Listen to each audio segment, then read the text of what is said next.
नमस्कार, आप देख रहे हैं न्यूज फॉर नेशन और मैं स्वाति पांडे आपके साथ। बिहार में विधानसभा चुनाव को लेकर के बिहार के मुख्यमंत्री नीतीश कुमार लगातार एक्टिव मोड में नजर आ रहे हैं।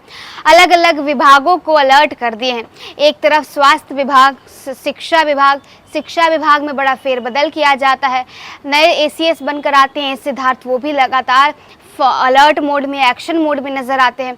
और अब बारी है स्वास्थ्य विभाग की। स्वास्थ्य विभाग के मंत्री हैं मंगल पांडे, जो लगातार एक्टिव हैं, लगातार औचक निरीक्षण कर रहे हैं, लगातार अपने अधिकारियों के साथ बैठकें कर रहे हैं।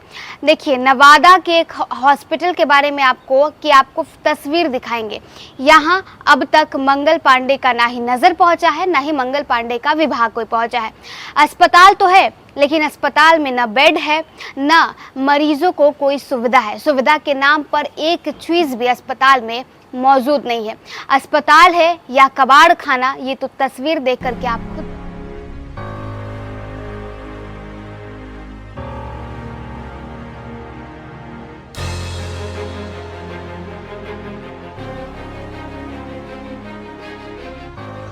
क्या परेशानियां हो रही है आप लोगों को? बहुत यहाँ परेशानियां हो रहा है सर, समझे ना। एक तो सबसे बड़ा चीज है कि कहीं पर भी एक भी पंखा जो है काम नहीं कर रहा है। जो भी पंखा लगाया गया पेशेंट के लिए, या कहीं पर भी जो बेड का हालत है इतना बदतर है।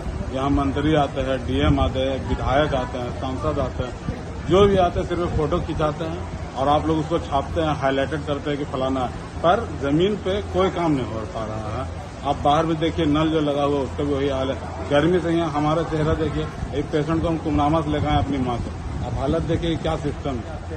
उनको अपना खाली होता है, क्या बोलते हैं, न्यूज बनाते हैं बस। अच्छा, और फायदा कुछ नहीं होता है, फायदा कुछ नहीं, खाली वो न्यूज बनाते हैं और करते कुछ नहीं। अच्छा, यहाँ जो एक्चुअली बढ़िया बात है, मंत्री आते, विधायक आते, क्या फायदा होता है? ये सब किस्सा कहानी ऐसी चला है, खीसा सदियों से ऐसी चला जाता है। अच्छा, कोई वीआईपी आदमी है क्या? वीआईपी आदमी रहती तो ऐसी उसी सब लगते हैं। बिहार के नवादा का सदर अस्पताल इन दिनों कुव्यवस्था को लेकर सुर्खियों में है। आलम ये कि मंत्री से लेकर विधायक ने भी इस अस्पताल का दौर किया है। दौरे के दौरान मंत्री के पसीने छूट गए। अस्पताल की व्यवस्था बिल्कुल ही चौपट हो गई। लाइन की बेहतर व्यवस्था नहीं रहने से मरीज गर्मी से त्राहिमाम है। यहाँ पंखा चलता है, लेकिन वहाँ हवा नहीं आता है। मरीजों के परिजनों को अपने घर से ही हाथ वाला पंखा लेकर आना पड़ रहा है। इसके अलावे सदर अस्पताल लूट का अड्डा बन गया है। यहाँ विकास के नाम पर बड़े बड़े लूट हो रहे हैं, लेकिन इसकी जांच करने वाला कोई नहीं। सवाल तो स्वास्थ्य मंत्री मंगल पांडे पर भी खड़ा होता है कि इस अस्पताल की व्यवस्था कब दुरुस्त की जाएगी। सदर अस्पताल जिले का सबसे बड़ा स्वास्थ्य केंद्र है।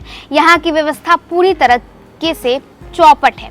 स्वास्थ्य व्यवस्था को दुरुस्त करने की बात की जाती है, लेकिन वास्तविकता पूरी तरीके से फेल है। यहाँ पर कोई भी किसी का सुनने वाला नहीं। पानी की समस्या, बेड पर गंदी चादरें, अस्पताल की टूटे बेड, बेकार हो चुके पंखे, ऐसे तमाम समस्याओं से लोग परेशान हैं। व्यवस्था पूरी तरीके से लचर हो चुकी है। इमरजेंसी वार्ड की पूरी तरह दवाई के खाली डब्बे से भर गया है। ऐसा लगता है कि ये स्टोर बन गया है। सर्जिकल वार्ड में काफी टूटे फूटे सामान हैं। इमरजेंसी वार्ड में पूरी तरह से बेड फट चुके हैं। इसी बेड पर मरीज का इलाज हो रहा है। आलम तो ये है कि अस्पताल में 20 मिनट भी सर्जिकल वार्ड में मंत्री भी खड़े नहीं हो पाए और पसीना आने लगा। अस्पताल के कोने कोने में समस्या ही समस्या, लेकिन इसका हल हो नहीं पा रहा है। ये तस्वीर जो आपकी स्क्रीन पर इस वक्त चल रही है, ये जो तस्वीर है, ये नवादा सदर अस्पताल की है। ऐसी की कुव्यवस्था कि यहाँ मरीज तो आते हैं, साथ ही साथ उनके परिजनों के पसीने छूट जाते हैं, क्योंकि ना ही पंखे हैं, ना ही इलेक्ट्रिसिटी की कोई व्यवस्था दी गई है, ना बेड है। टूटे हुए बेड पर ही मरीजों का इलाज चल रहा है। बिस्तर भी लगी हुई हैं, तो उसमें गंदे चादर बिछे हुए हैं। आलम ऐसा रहा कि निरीक्षण के दौरान, दौरे के दौरान मंत्री साहब पहुंचते हैं और उनका भी पसीना छूटने लगता है। अब इस पर मंगल पांडे का और मंगल पांडे के विभाग का नजर पड़ेगा या नहीं, और पड़ेगा भी तो आखिर कब तक नवादा सदर अस्पताल को ठीक किया जाएगा, ये तो भविष्य ही बताएगा। फिलहाल इस वीडियो में बस इतना ही। आप देखते रहिए न्यूज फॉर नेशन।